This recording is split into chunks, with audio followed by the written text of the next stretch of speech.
Hello friends, आज हम लोग करने वाले हैं हमारी 9th क्लास की मोमेंट्स बुक का, जिसमें बहुत सारी स्टोरीज़ गिवन हैं, बहुत सारे चैप्टर्स गिवन हैं। तो हम पहली स्टोरी या पहला चैप्टर आज करेंगे एंड उसका नाम है द लॉस्ट चाइल्ड। तो जैसे कि आप लोग देख सकते हो, आज हम लोग एक कैरेक्टर स्केच करने वाले हैं। तो ऐसा नहीं है कि आज हम लोग एक कैरेक्टर स्केच ही करेंगे, हम लोग 2-3 चीज़ें और साथ में करेंगे कि मीनवाइल हम लोग समरी भी देख लेंगे चैप्टर की, एंड उसी टाइम पर हम लोग क्या देखेंगे, कुछ क्वेश्चंस भी देख लेंगे।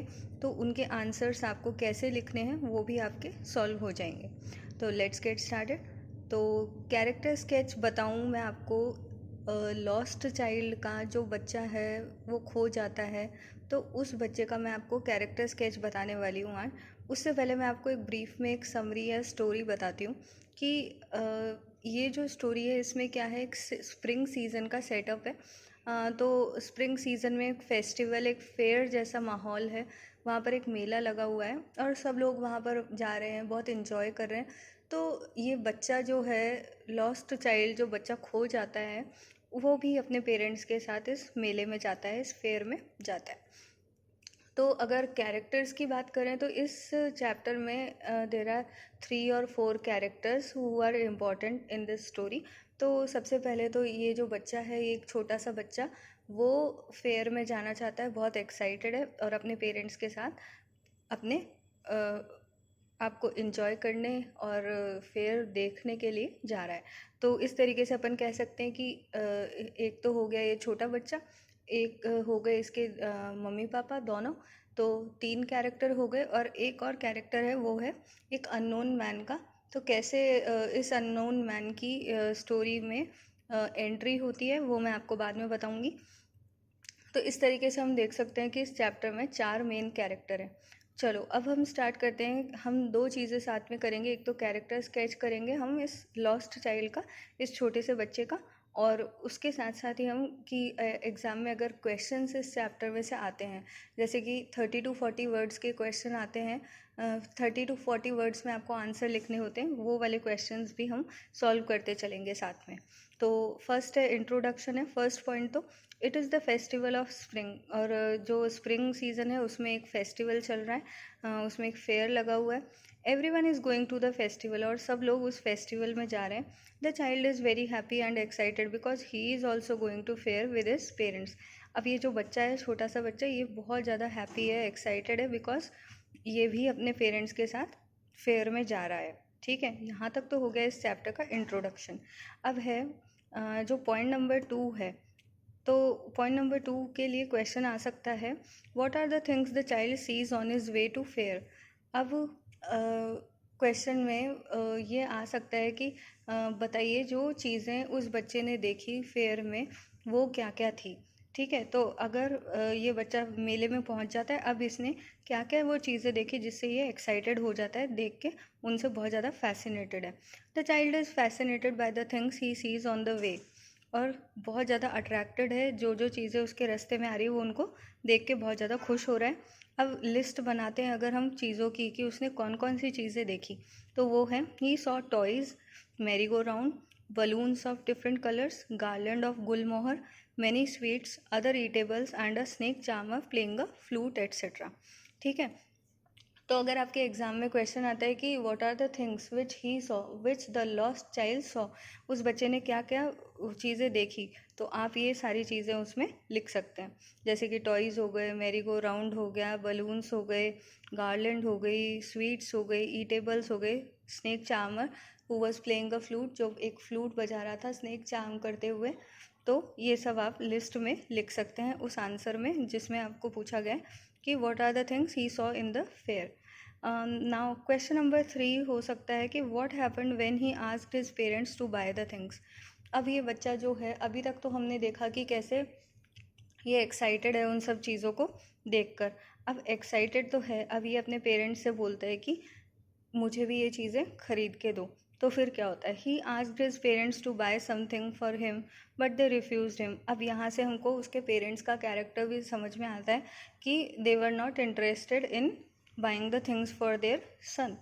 तो यहाँ पर हम देख सकते हैं कि कैसे उसके पेरेंट्स ने उसकी हर डिमांड को रिफ्यूज़ कर दिया। फिर है question number 4, how can you say that the child was an obedient boy. Obedient होता है कि जो उसके पेरेंट्स कह रहे हैं वो उस चीज़ को मान लेगा। तो अगर हमें इस चीज़ को बताना है तो हम कैसे बताएंगे? Although he gets attracted to various things but he does not ask for these things because he knows that his parents can't afford all these things, thus he was an obedient child. अब अपन को prove करना है कि ये जो boy है ये ओबीडियंट बॉय है। तो आंसर में आ सकता है कि although he gets attracted to various things. हमने क्वेश्चन नंबर 2 में पढ़ा कि कैसे वो बहुत सारी चीज़ों से बहुत अट्रैक्ट हो रहा था। मैरी गो राउंड थे, टॉयज़ थे, बलून्स थे, स्वीट्स थी, ईटेबल्स थे, उन सब से वो अट्रैक्ट हो रहा था। पर फिर भी क्या बोलता है वो कि he does not ask for these things because he knows that his parents can't afford all those things. अब उसको समझ में आ गया था, वो हर चीज़ अपने पेरेंट्स से पूछता और वो मना कर देते थे, तो फिर उसने उनसे पूछना ही छोड़ दिया।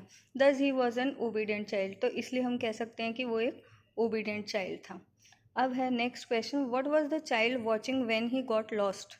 अब हमको वो सिचुएशन बतानी है कि जब बच्चा खो गया फेयर में तब वो क्या चीज़ देख रहा था। तो ये क्वेश्चन भी बहुत आता है बच्चों, तो आप इसको कैसे आंसर करेंगे कि he wanted to enjoy round about. वो इन्जॉय करना चाहता था राउंड अबाउट। कैसे लोग बाग एक कार व्हील में जो बहुत सारे सीट्स हैं उस पर बैठ रहे थे, चिल्ला रहे थे, इन्जॉय कर रहे थे, हंस रहे थे, तो उसको भी वो चीज़ इन्जॉय करनी थी। But as he moved back to request his parents for it, पर जैसे ही वो मूव करता है, वो टर्न करता है अपने पेरेंट्स को उस चीज़ के लिए रिक्वेस्ट करने के लिए कि मुझे भी ये करना है, मुझे भी इसमें बैठना है, he found his parents nowhere. तब उसको पता लगा कि उसके पेरेंट्स वहाँ थे ही नहीं। तो ये आपका आंसर हो सकता है। फिर है what happen to child when he did not find his parents. अब हमको बताना है कि when he got to know कि उसके पेरेंट्स वहाँ पर नहीं हैं तो उसका क्या हाल हुआ। His face was convulsed with fear and tears rolled down from his eyes. Convulsed होता है कि एक certain kind of twitching in the muscles है, और उसके फेस का जो कलर है वो बिल्कुल फियर वाला, जैसे रेड हो जाता है वैसा उसका फेस का कलर था। And tears roll down from his eyes, और उसकी आंखों से आंसू बह रहे थे। तो जैसे ही उसको पता लगा कि उसके पेरेंट्स उसको कहीं पर छोड़ के जा चुके हैं, उसके पेरेंट्स उसको नहीं दिखते हैं, तो वो रोने लग जाता है। नेक्स्ट क्वेश्चन है कि who rescued the lost child, what did he offer to buy him. अब है फ्रेंड्स, जो मैंने आपको कहा था कि एक अननोन मैन है इस स्टोरी में, उसका भी रोल है, उसका भी इन्वॉल्वमेंट है स्टोरी में। तो उसका क्या इन्वॉल्वमेंट है? Who rescued the lost child. और अब ये ही जो अननोन मैन है, एक कहीं से एक आदमी आता है भीड़ में से, और वो क्या करता है, a man from the crowd heard his cries. और एक जो आदमी है वो इस बच्चे की रोने की आवाज़ को सुनता है, and tried to console him, और उसको चुप कराने की कोशिश करता है बाय ऑफरिंग डिफरेंट थिंग्स। और उसको डिफरेंट डिफरेंट थिंग्स ऑफ़र कर रहा है कि अच्छा मैं तुम्हें ये चीज़ दिला देता हूँ, ये ख़रीद देता हूँ, तुम राउंड अबाउट में बैठ जाओ, but which previously he wanted to have. जैसे कि हमने देखा जब वो अपने पेरेंट्स के साथ में था तो वो उन लोगों से बहुत ज़्यादा डिमांड कर रहा था। तो यहाँ पर भी वही है कि वो सारी चीज़ें ये जो अननोन मैन है जिसने इस बच्चे को रेस्क्यू किया, वो इसको ऑफ़र कर रहा है। ठीक है, तो ये रोल हो गया अननोन मैन का। कैसे वो आता है, उसको चुप कराता है, कंसोल करता है, उसके लिए चीज़ें खरीदने को रेडी है। तो ये अननोन मैन का इम्पोर्टेंस है यहाँ पर। Why did the child remain inconsolable. Inconsolable होता है कि वो फिर भी मानने के लिए तैयार क्यों नहीं था, वो रो क्यों रहा था। The fear is predominant, so predominant that all the things had lost their charm. और उसको, उस बच्चे को डर इतना ज़्यादा लग रहा था कि सारी चीज़ें जो पहले वो ख़रीदना चाहता था, अब ये अननोन मैन उसके लिए ख़रीदने को रेडी है, पर फिर भी वो लेना नहीं चाहता। क्यों? क्योंकि in the absence of his parents he had lost the charm of all the things. Now last point है, now the child wanted only his parents. और लास्ट में क्या होता है स्टोरी में, चाइल्ड जो बच्चा है, जो लॉस्ट चाइल्ड है, वो कुछ भी नहीं चाहता, वो बस केवल अपने पेरेंट्स को मिलना चाहता है कि कैसे भी उसके पेरेंट्स उससे मिल लें। तो यहीं पर हमारी स्टोरी ख़त्म हो जाती है फ्रेंड्स। तो आई होप आपको कुछ क्वेश्चंस भी आज सॉल्व हो गए हैं और स्टोरी भी क्लियर हो गई है, और आपको इस बच्चे का जो कैरेक्टर स्केच है, ये बच्चा कैसा था, ओबीडियंट था, क्या क्या करना चाहता था, he was like a normal child, he was like any other child who wants to enjoy, who wants to purchase the things, and who was trying to understand his parents when they refused to buy the things. तो ये सारी चीज़ें देखते हुए हमें समझ में आता है कि ये जो बच्चा है, द लॉस्ट चाइल्ड है, वो किस टाइप का बच्चा होगा। ओके, सो आज के लिए इतना ही। आई होप आपको ये टॉपिक पसंद आया होगा, ये स्टोरी क्लियर हुई होगी, और इसी तरीके के वीडियोस देखने के लिए मेरे चैनल को सब्सक्राइब करें। अगर आपने अभी तक भी सब्सक्राइब नहीं करा है, अपने फ्रेंड्स के साथ इसको शेयर करो, इस वीडियो को लाइक कर दो, और कमेंट बॉक्स में मुझे कमेंट करके बता सकते हैं आप लोग कि आपको अगला कौन सा टॉपिक ऐसा है जो मेरे वीडियोज़ में देखना है। Okay, till then, bye bye friends.